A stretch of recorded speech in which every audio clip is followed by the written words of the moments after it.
Donc après, moi je travaille un petit peu différemment d'eux. Vous faites des pâtons de combien? 600 grammes?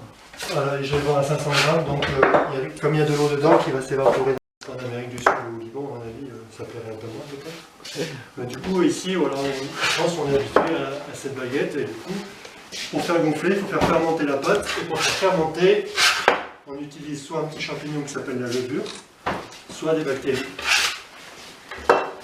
Alors, le levain, lui, en fait, c'est un mélange des deux. Un petit peu de levure sauvage et un petit peu de bactéries. D'accord. Alors là, quand c'est l'orage, c'est les mouches qui arrivent.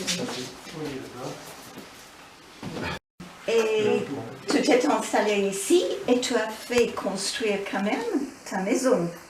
Alors on a fait faire construire par un constructeur les murs, le toit, l'électricité, plomberie. Après du coup, on a fait tout ce qui est sol, plafond, les cloisons, aménagement. etc. Mais la maison est un peu spéciale quand même. Alors oui, c'est ce qu'on appelle des maisons un peu bioclimatiques. Alors, pour ceux qui s'intéressent ou qui se sont posés les questions, en fait c'est des maisons, quand on les construit, on essaye de voir comment elles chauffent l'été, comment elles se refroidissent l'été, comment elles chauffent l'hiver, comment elles se refroidissent l'hiver. Et on essaye d'aménager l'architecture de la maison pour récupérer les calories en hiver et éviter les calories en été. Donc si vous allez au sud et là-bas, il y a une avancée de toit qui en été du coup évite que les rayons du soleil pénètrent sur les baies vitrées. Et à l'inverse, en hiver, le soleil est un peu plus bas à l'horizon, du coup les rayons pénètrent sur la maison et viennent taper le sol qui est fait en terre cuite, du coup qui a une inertie assez intéressante qui permet le soir venu de redégager un petit peu de chaleur. Sans arriver jusqu'à la déchirure comme ça, il faut... L'aérer, c'est ça? Non, c'est redonner de la tension. En fait, là, D'accord. vous allez voir, je vais tirer dessus un peu. Ok. Et tout de suite, on voit que ça rebondit plus, alors que là... Ah oui, c'est Ça ne rebondit pas. Et du coup, le geste, c'est de donner de la tension, parce que là, il va se laisser reposer 3 quarts d'heure. Et complet, je mets un peu de farine, parce qu'ils ont tendance à brunir, à faire une réaction trop forte, et du coup, ils sont un peu plus noirs.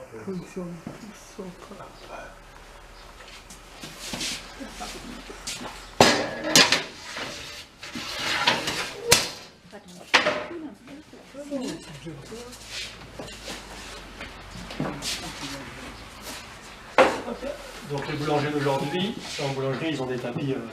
Ouais, parce qu'il faut, pour que tout soit à la même cuisson, il faut que vous fassiez vite là. Oui.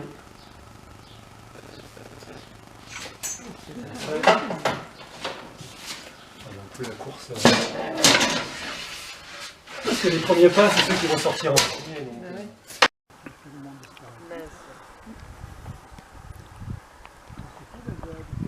En direct de Cucuron City.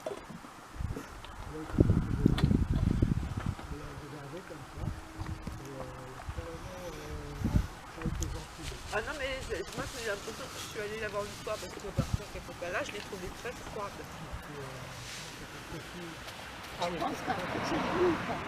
Côté Marseille, mais c'était quand même après le mot c'est porté sur tout le sud de la France.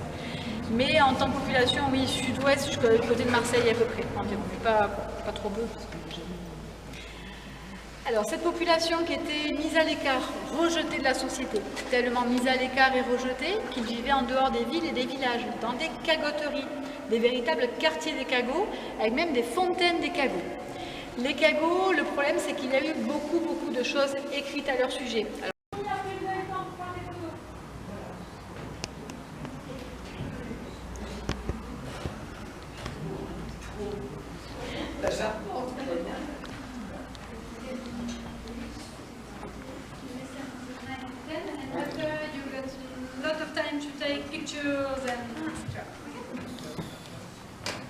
Vous avez perdu votre place, mince. Vous n'avez pas mis un petit mot sur un petit... Bon, la prochaine fois, on va mettre les noms sur les chaînes. Je garde ça. Alors, cette charpente. Joyeux anniversaire! Allez. Tu les fais pas à 85 quand même, franchement. Plein d'années devant toi. Ouais, Bonheur, encore une hein. année. Cheers. On va essayer de tenir. Jusqu'à quand?